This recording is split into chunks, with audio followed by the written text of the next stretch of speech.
Përshëndetje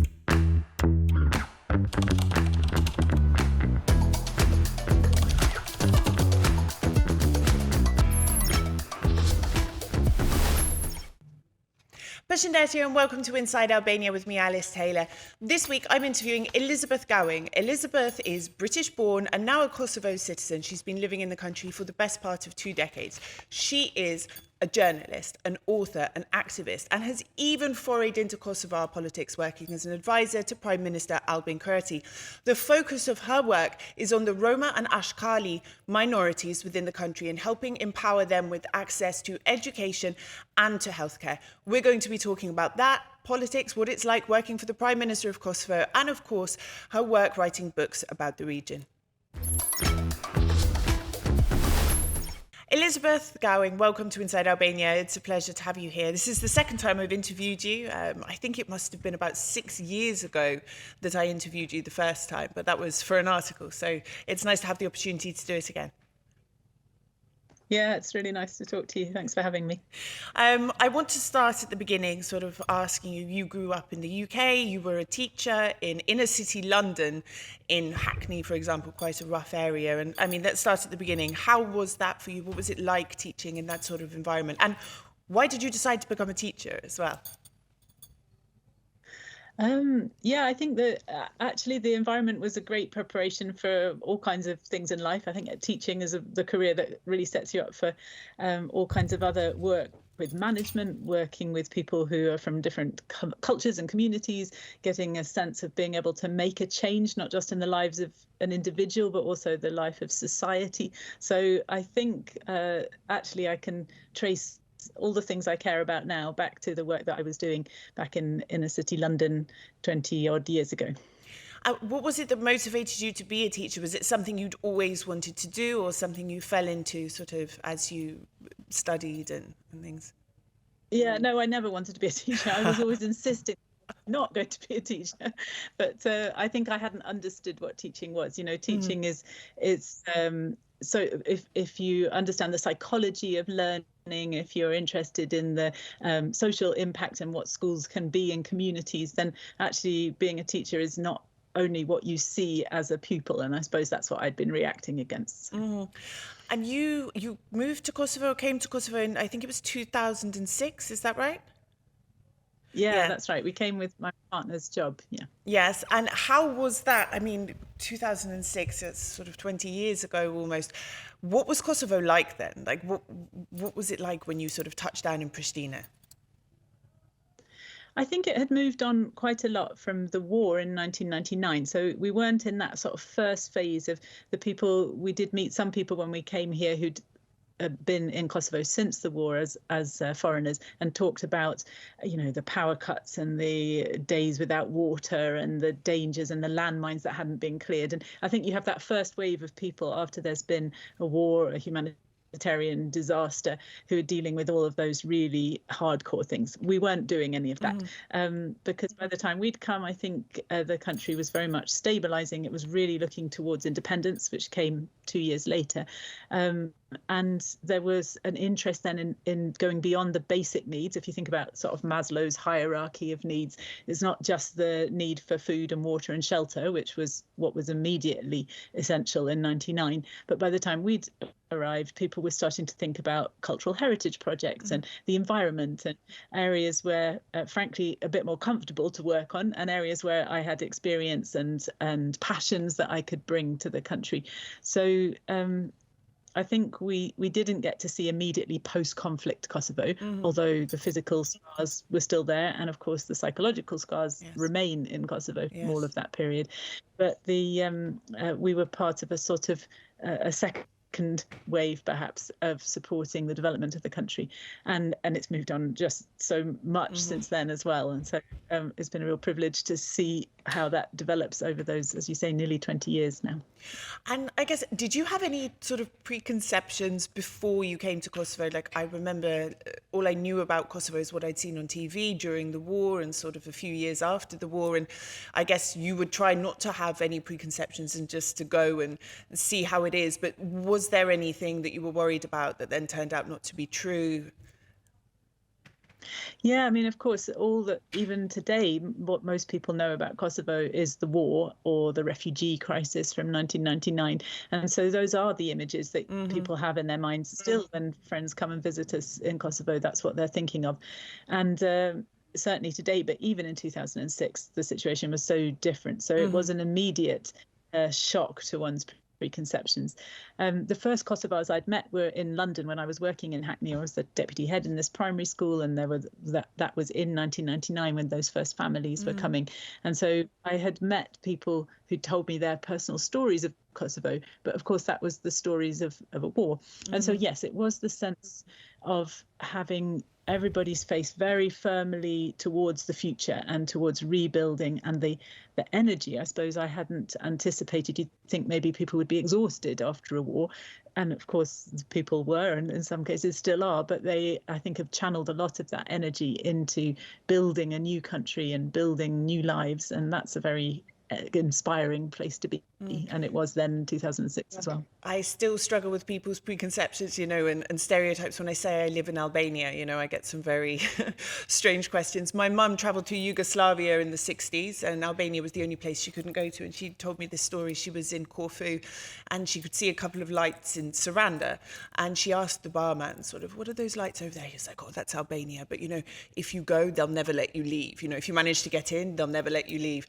And, my mum's a travelled woman. She's a teacher, she's educated, but it always kind of stuck with her. And when I said I was going on holiday to Albania, she had this sort of, oh, be careful, maybe they won't let her leave, she'll get kidnapped. She now lives here, so. Double success then. Sorry? It's a double success. Both yes. You and your mum have got it. All of that. We were both taken by Albania, but completely willingly. You founded an NGO, the Ideas Partnership. This is the subject of one of your books, The Rubbish Picker's Wife, which I absolutely adore, and I want to plug it as much as possible because it is a fantastic book. I've read it several times. And what you've done in that community, the Roma and Ashkali community in Kosovo, is incredible. So, yeah, I just wanted to say that. But for those who haven't read the book or are not sure, can you explain a bit about what happened without ruining the book, obviously? But your NGO, the Ideas Partnership, how did this start? Why did it start? What does it do? Yeah, well, thank you for the kind words about the book and all that we've done. And it is really it's been very much a team effort with all kinds of people. We're a large volunteer organisation, I think the third largest in Kosovo. So it's a lot that's been made possible thanks to the volunteers, but also all of the donors. We also have a very widespread individual donor base, which is very unusual in Kosovo. So we have 60 odd people who give money every month to enable us to do what we do. And so that is another group of people without whom this wouldn't have been possible. But also the Rubbish Picker's Wife of the title, Hatema, who was this Ashkali woman who I met when she asked for my help with her son. She and then many other women and her neighbours and others from her community and activists who are from the Ashkali or the Roma communities, they're the ones who are really taking the work forward. And that's actually been the greatest pleasure is sort of seeing how a very small impetus can then lead people to take things on to achieve far greater change for themselves, their families, for their communities. But yeah, the basic story was that I was really by chance in Hatema's community walking through these muddy streets and in between these kind of shacks of houses and frankly feeling rather uncomfortable and unsure about where I was. And she rushed out of her house with her 3-year-old then son in her arms and said, "You've got to help me. You've got to help my son." And she pulled down his tracksuit bottoms and showed this terrible burning that really from the shins all the way up to the groin, he had these awful burns. And I think the important thing that I always force myself to remember is that I said, "I'm sorry, I can't help you. I'm not a doctor." And I walked away. And of course, I didn't walk very far, but, it had been a very, very graphic image and a sense of wanting to help. I didn't know what I could do. And rang a friend of mine who was a British doctor and asked, what might I be able to do to help in a situation like this? And she said, well, if the burns haven't just happened, then they must have gone to the emergency unit at the hospital, and then they'll have a discharge form with the doctor's name and contact number, and you could get in touch with them and find out what you could do. So the reason this was significant was that me and Hatema and her son did then get in touch with the doctor, went together to the doctor, and he said that actually what was needed was a tube of cream that could keep the skin supple so that it could then eventually be operated once the boy had grown up a bit.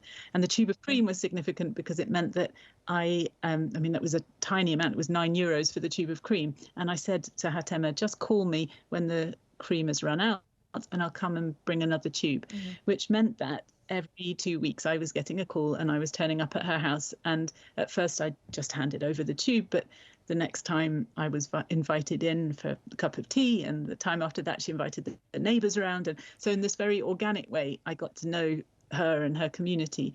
And then I discovered that her children weren't in school. And that was the bit where I could do something to help, rather because of my background. And to my surprise, her 9-year-old girl said she wanted to go to school. And when I went to the school to say, right, let's make this happen, they said, oh, she's too old. She's missed her chance to go to school. She should have registered when she was 7, and now she can't have an education. And of course, that's made me mad. And that was really the starting point. And perhaps I'll just say one more thing about that very early work that we did, because what I said to Jelana, the girl, when I heard that the school wasn't letting her come in, was I said that I could teach her. I could give a few hours every morning and teach her. And her response, which I think is the world-changing response for anybody given any opportunity, was, can my friends come?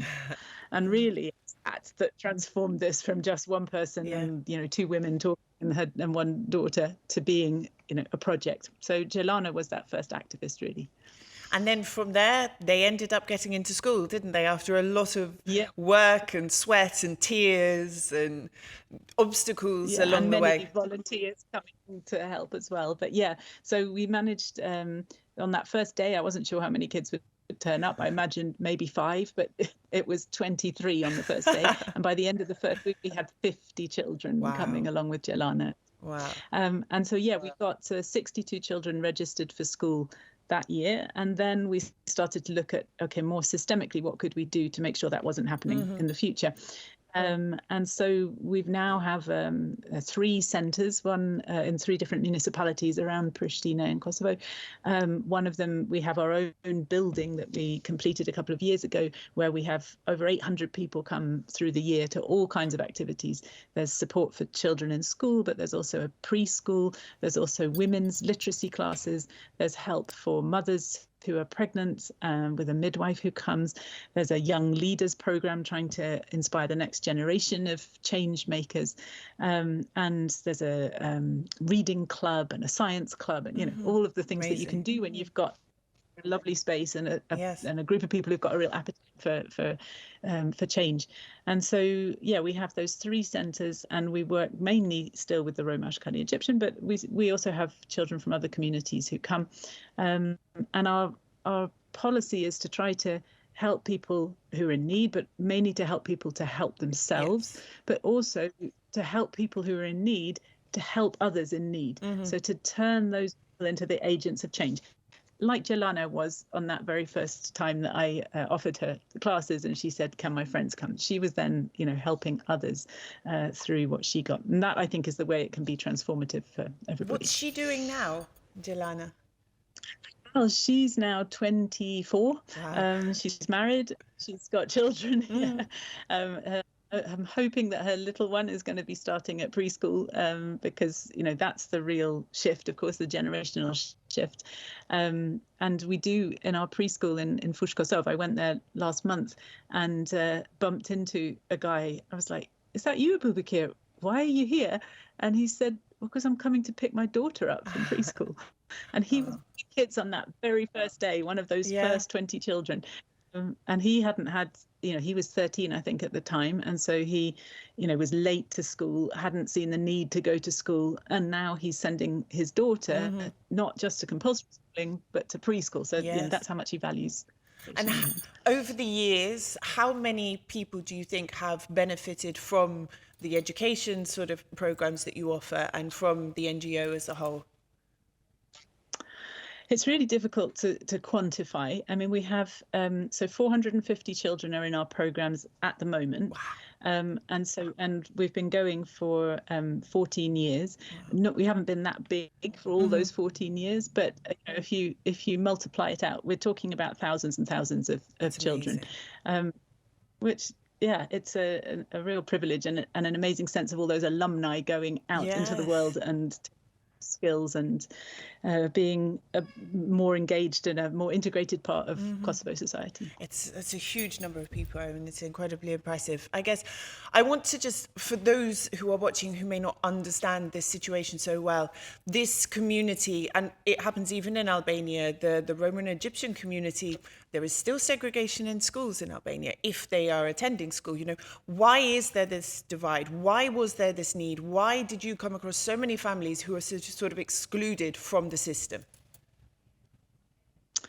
Yeah, it's a really good question. And I don't think it's an easy answer. I think there are multiple factors. And having lived in Albania for a while, I know that some of these factors are true for Albania as well as for Kosovo. I'd say one is about the education system, which in general, despite some extremely talented and creative teachers working in a very difficult environment to be creative and talented, I think the system as a whole is not well set up for meeting an individual and the individual's needs. And that's true whether you're a gifted and talented child or you're a child with special needs, or you're a child who's had an interrupted education, maybe because you've traveled abroad and come back, or if you're from a minority, if you don't register on time, or any of those kinds of challenges. And so I think that's not just about the Roma and the Ashkali and the Egyptian communities, but they do often end up bearing the brunt of it. So there is a bit of a model in many classes where today we're doing page 23 and tomorrow we're doing page 24. And if you miss page 22, then sorry, that's your problem. Or if you need help because you didn't understand page 22, the machine will continue rolling on. So that is a problem for everybody who doesn't fit that model. And then I think, frankly, there is just racism there, which is not unique to Kosovo or Albania. Having taught in the UK, it certainly is a challenge wherever there are small marginalized groups, especially in Kosovo. There's the dynamic of some of what people allege the communities to have done during the war. And so, often people will say, I won't have my child sitting with a child from that community because I know what that community did in 1999, which, of course, you understand the emotional power if you have experienced something, but it doesn't make any sense to have a 7-year-old in 2025 being discriminated against because of something that happened. And then I think there's also that racism that's linked also to the fact that many of the people in the community do get their income from recycling. They are the informal recyclers and the rubbish pickers.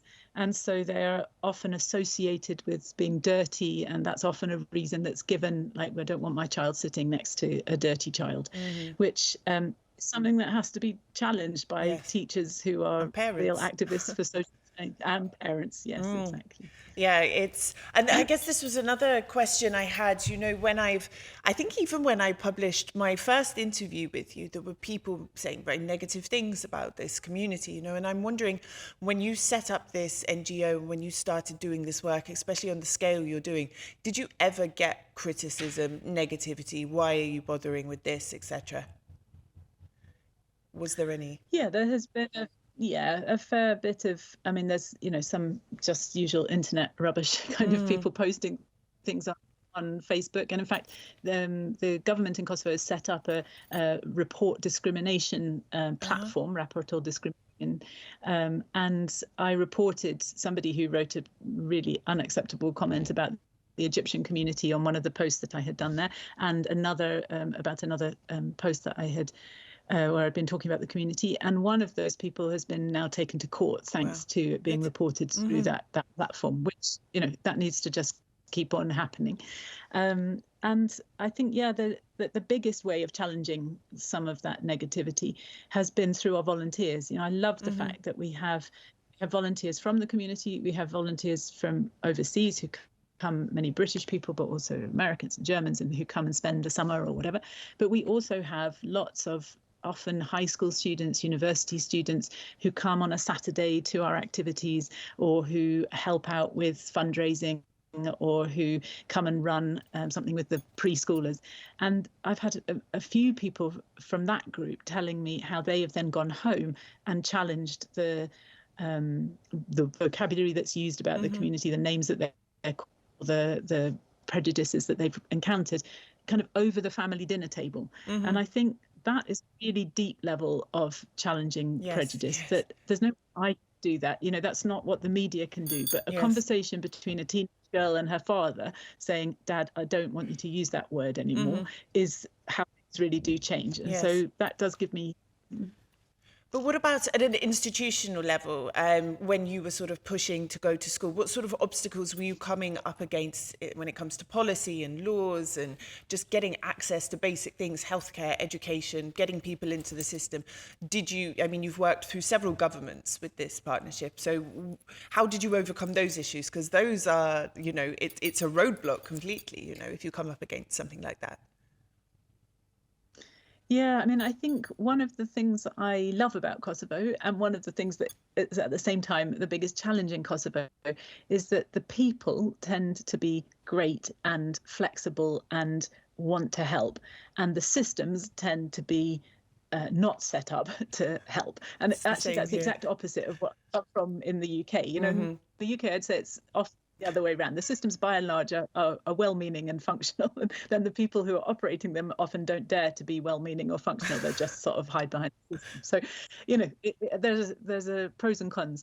But yeah, the system has never been accommodating, as I say, of people who are different. That's in all kinds of ways, but also that it depends often on the individuals. And I just had a conversation with the Ministry of Education about an issue at the moment with children who are still in primary school, even though they're older than 16, because they've been kept back, or maybe they registered late, and they are unable at the moment to be accessing the funding that is being transferred to households to pay for textbooks at the beginning of the school year, because the system sees that they are over 16 and can't understand why they're wanting this money.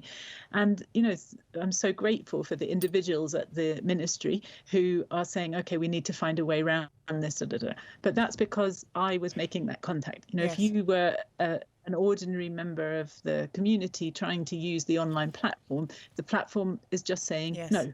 And frankly, you need €80 to pay for the school books for your child to start. It makes it really easy to say, I don't think we're going to do this. I think you're just going to stay this term.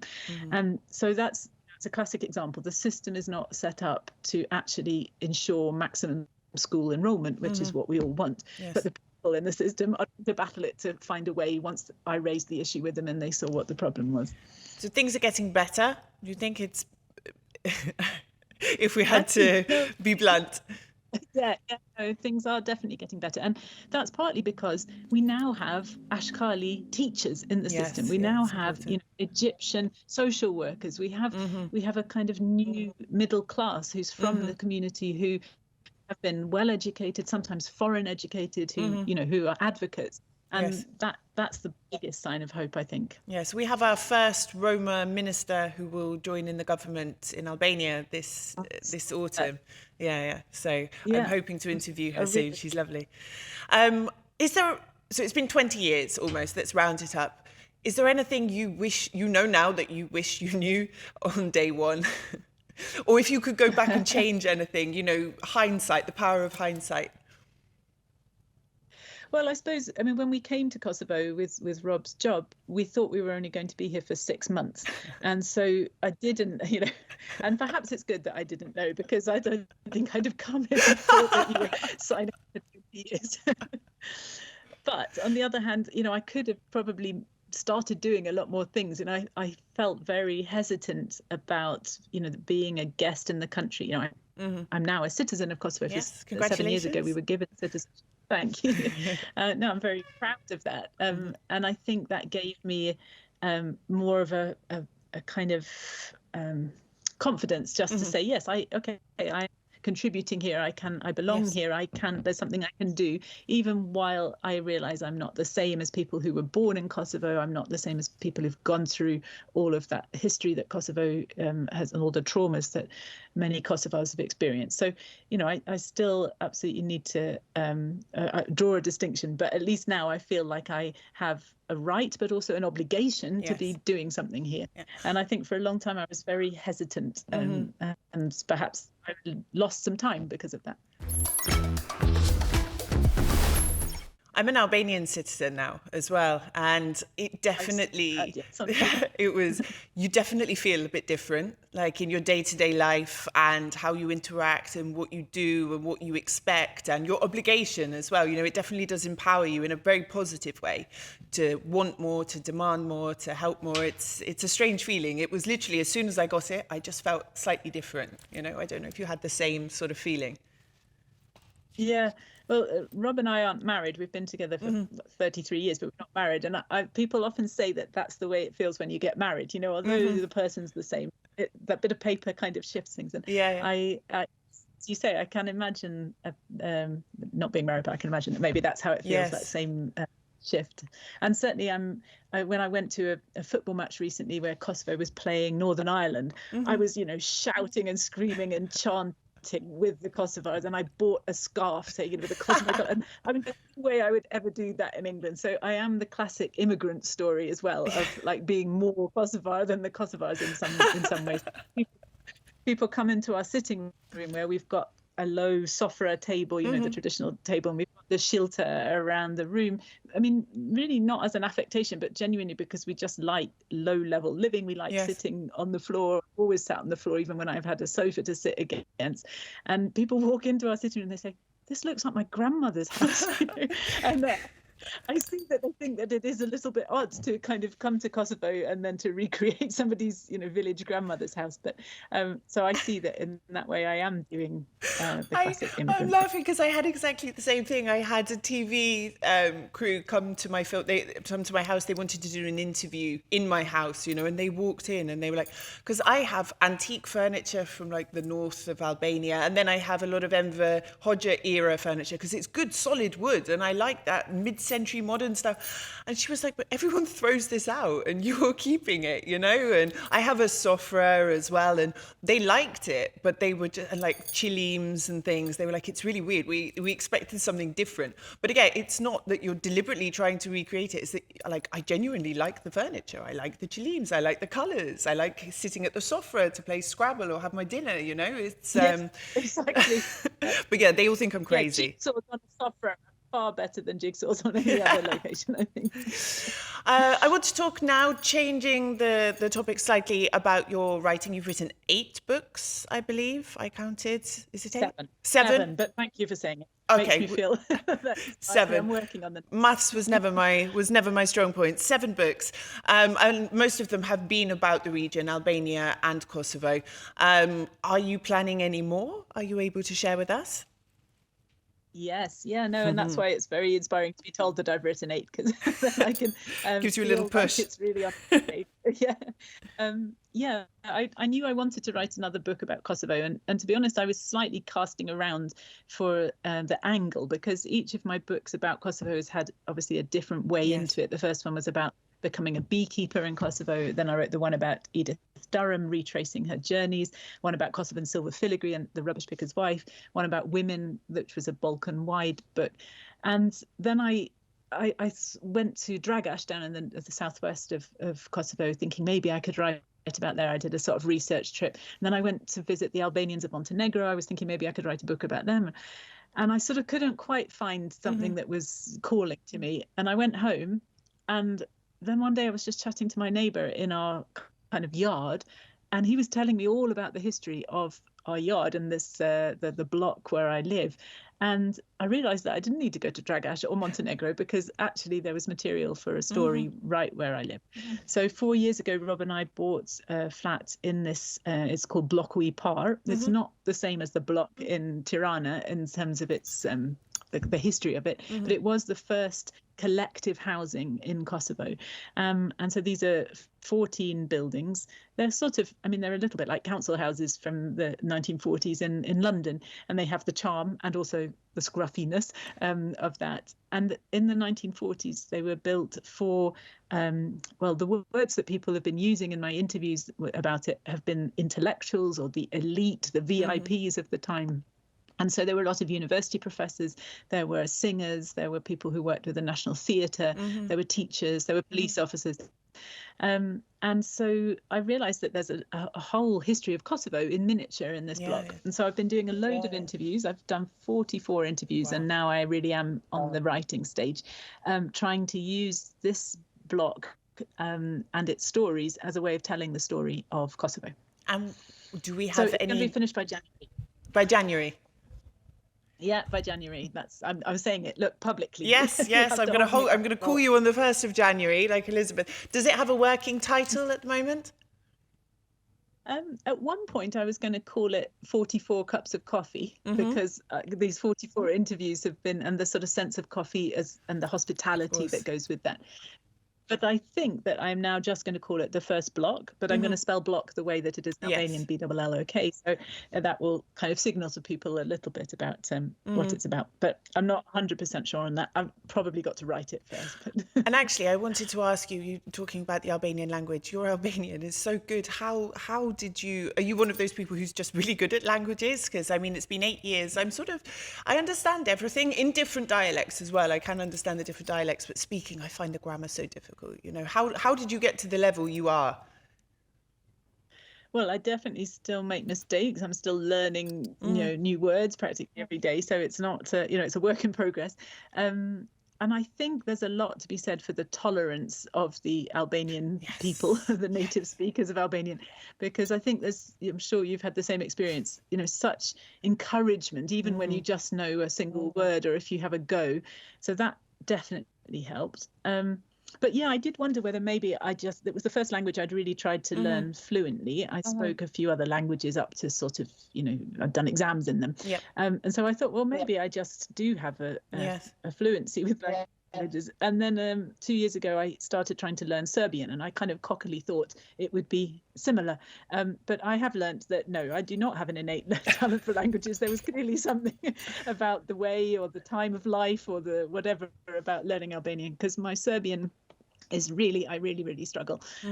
Of course, I'm that much older. I think that definitely makes a difference when you're learning a language, but I'm still trying with the Serbian, but it is not coming nearly as easily as the Albanian did. I find it so, some topics I'm completely fluent in, normally things to do with children, healthcare, like day-to-day life, and then some topics, and I'm trying, and because I understand when people are saying it to me, and then I hear myself speak, and I'm like, this is absolute gibberish, Alice. But whoever I'm talking to, they're so polite. They're like, oh yes, they appreciate the effort. I'll get there eventually.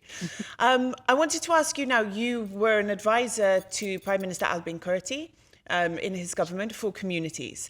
And I guess my first question is, you have been very active, you are an activist.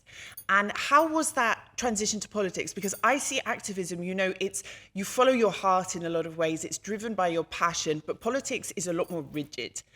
There are protocols, there are processes, there are rules. You have to sort of think before you act. It is different in a way. Well, maybe sometimes the motivations are the same and the end goal is perhaps the same. How you go about it is quite different. How was that transition for you from activism to politics? Yeah, I think I never probably fully made the transition for good and for bad, because I've never been interested in politics, not in the UK and not in Kosovo. I've never been a member of any party. I'm not a member of Vetëvendosje. And so when I got the call saying that the Prime Minister wanted to meet with me, I really genuinely couldn't think why he might want to meet with me. And in fact, I've never told him this, but I assumed that maybe it was to do with my writing. I thought maybe he wanted me to write a book, to write, an article or something. So it was a complete shock when I went to meet him and he said that he'd like me to be his advisor. And, I said to him, but I'm not interested in politics. This is not, I'd have to give up I'd have to give up the work with the Ideas Partnership so as not to have a conflict of interest. And he persuaded me, by saying, well, what you've done in 3 municipalities, you could now do across the country, and he presented it, I suppose, probably because of his activist background, Yes. and he comes from a street movement that went into politics. I think that's what persuaded me, and I don't think I would have been able to do it with any other politician, because I think he does still think like someone who cares about social change, and so in that sense we had a similar mentality, and he gave me that freedom to do. I made sure I spent a lot of my time in the field, at least once a week, but usually twice or 3 times a week. I was out with an NGO who was working with non-majority communities, and I was visiting the areas where the minority communities lived. And that was really important to me, that I could be, because of course I wasn't from a minority community, and so I really didn't want this to be about my voice being heard. It had to be about me amplifying the voices of people from the community, or building bridges so that people could hear. They could hear the voice of the Prime Minister, and he could hear from them. So I suppose a lot of my work was about setting up meetings and events and activities, whether for him in the field or for people coming in to have policy discussions with decision makers in the government. And so I loved that. I mean, it was a real treat to be able to do those things. And I think I didn't really become a proper politician in the ways that you're talking about. I think in a way I just continued feeling like an activist, but with that as my goal. Would you ever go back to it? I don't think so. I mean, I'm loving that it's only been 2 months, but having some time to focus on my book has been just felt really like liberating. I've been able to go back to volunteering with the Ideas Partnership, which feels wonderful. Yes. I still have one role in the government. I chair the Diploma Verification Commission, which is a mechanism to enable the Serbs, or those who've studied in Serbian language in Kosovo, to get their diplomas verified so they can apply for jobs in the institutions, which I feel is a really important peace building process. And so I really wanted to make sure that continued without a bump. And I'm also able to be doing a bit more on the environment, which has always been a passion of mine, and something that I could do much less on while I was in government working on non-majority communities. So I suppose if there was an opportunity to continue any of those passions through politics, maybe one day, but I'm enjoying myself at the moment. And I've gone completely off script, but I'm curious. I've met him once, and he in an informal setting, and he took me really by surprise with his sense of humor. Like, he was like, not teasing me, but like playing jokes with me, and it really caught me off guard, which was great, because I always admired him. I admired like from his activism roots, and he seems very tough and very principled, and he doesn't want to back down, and I like this, and I have to ask, what's he like as a boss? He's very inspiring. I mean, and as you say, he's also great company, and that really helps. But I think his superpower, and I don't mean when he's been talking to me so much, but when I've had the chance to be in meetings with him and others, his superpower is his listening. He is an amazing listener, and for someone who's a Balkan politician man, I just think the fact that long meetings go without him actually saying almost anything, because he is just getting the other person to explain what the problem is, how they're feeling, where the issues are. I mean, that's just really smart, whether as a prime minister or as in any other field, just to be able to listen. And I really had to learn that from him. I'm not instinctively a good listener, and there were so many opportunities where we were with people, and I was the one going, but wanting to kind of get in. Well, that's not true, or we're doing this, and he was just like, listening and taking it in. And then, of course, he'd respond, and he'd be in so much better a position to respond when he had all of the information about how the other person was feeling or what their issues were. So I definitely learned a lot from that, and benefited a lot from that in having him as a boss. And why did you end your position? You left. What triggered that? There wasn't really a trigger, but it was just the sense of all the things that I've mentioned, of just wanting to move things that I'd had to put on hold for 3.5 years. Obviously, also at the time, Kosovo politics was a bit stuck, and it's still not quite unstuck. And so there was a feeling like I can be using this time to to do things. Yes. And many of them with the same goals as what I was doing in the government. So, it felt quite right and natural to be able to have that time. I suppose also I had a health scare last year. I was diagnosed with breast cancer, and although I was very lucky and had successful surgery and successful radiotherapy, and I'm really well now, I think that probably at the age of 51 gives you a little bit of a reminder of, okay, actually, how am I spending my days? And if there were days where we were having to tread water while we waited for constitutional court decisions and while we waited for these assembly processes, there was a feeling like I couldn't be using my time to do some of these other things which had been put on the back burner. I'm sorry to hear about that. I had skin cancer earlier this year. I still have to have something else removed that's a bit problematic, and it definitely hits you. I was very lucky as well. I caught it late, but I was lucky that it hadn't progressed much further. But it definitely does give you a whole new perspective on what is important and where you should be spending your time and things like that. But I want to talk about this because even when I talk about going to have my breasts checked or things, sometimes people are a bit like uptight about it. You mentioned the breast word, and that sort of. How did you find out you had it? Let's talk about this.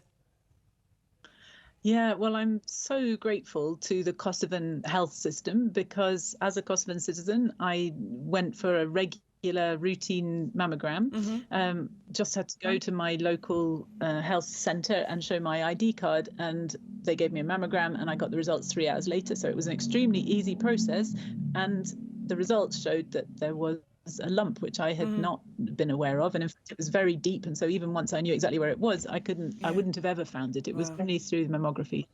And so I was so grateful that they offered that service so easily, that they gave the so quickly, and that then they were able to progress to, of course, they then did biopsies and things. And in fact, then I went back to the UK to have the operation, but I'm now at the hospital here for the ongoing, there's some pills and injections I still have to take. And so the system has really looked after me, and it's something that I agree with you. People hesitate. I mean, so many people said to me, even when I just told that story, just told them that by going to this easy checkup, I literally had my life saved, and they were like, oh, but I wouldn't want to do that because what if you get bad news? Which is clearly illogical.